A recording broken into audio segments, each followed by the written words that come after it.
Have you ever had one of those moments in the kitchen where things go hilariously, wonderfully wrong?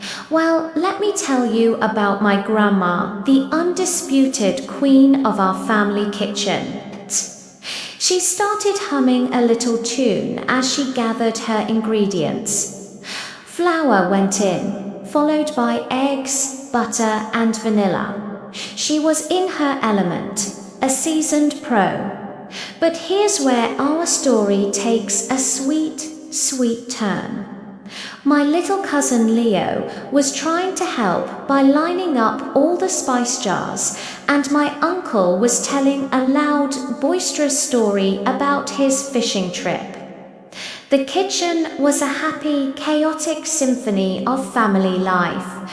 Amidst all this, Grandma reached for the sugar. She scooped a generous cupful into the bowl, mixed it all in, and then, distracted by my uncle's punchline, she reached for the sugar bag again. Without missing a beat, she added another full cup, double the sugar. None of us noticed. We were all too busy laughing and chatting. The cake batter went into the pan and then into the oven. An hour later, a divine aroma filled the house. It was even more fragrant than usual, a super concentrated smell of caramelized, sugary goodness. Grandma pulled out the cake. It looked perfect. Golden brown on top, beautifully risen. It was a picture-perfect cake. After dinner, the moment of truth arrived. Grandma sliced the cake with pride, placing a generous piece on everyone's plate. The texture looked amazing, light and airy.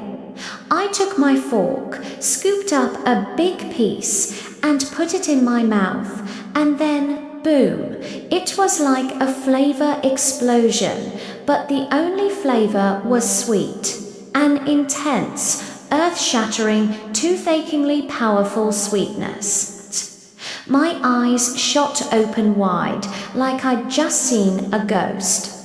I looked across the table. My dad's eyes were the size of dinner plates. My mum was frozen mid-chew, her eyebrows practically touching her hairline. My cousin Leo, who normally inhales sugar, looked like he'd just licked a battery. For a solid 10 seconds, there was complete stunned silence around the table, broken only by the quiet hum of the refrigerator. Then my dad started to chuckle. It was a low rumble at first, which then erupted into a full-blown belly laugh that broke the spell. Soon, my mum was laughing so hard she was crying. I was giggling uncontrollably, and even Leo was giggling, his mouth still full of super sweet cake. Grandma looked around at all of us, confused for a second, and then she took a small bite of her own piece.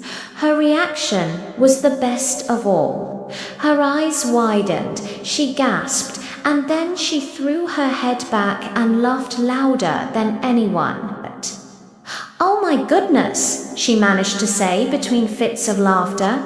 "I think I put enough sugar in there to power a small city." The cake was almost inedible in its sweetness, but in that moment, it was the most delicious thing we had ever tasted. We couldn't eat more than a couple of bites each, but we spent the rest of the evening laughing about it, dubbing it Grandma's supercharged hummingbird fuel. It's funny how a simple mistake can turn into such a cherished memory. We still talk about that cake all the time. It's become a legendary family story, a reminder that the best moments aren't always the perfect ones. Sometimes they're the ones where you accidentally double the sugar. It's the laughter, the shared experience, and the love that truly make family gatherings sweet. That cake wasn't just made of flour and eggs. It was made of chaos, love, and a happy accident. And you know what? Every now and then, my dad will joke, "Hey mom, you're making that super cake again tonight." It just goes to show that the imperfections are what make life and cake so wonderful. What are some of your favorite funny family kitchen disasters? I would love to hear your stories in the comments below. Let's share some laughs.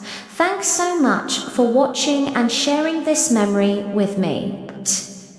If you enjoyed this story, please give this video a thumbs up and don't forget to subscribe for more tales from my wonderfully weird family.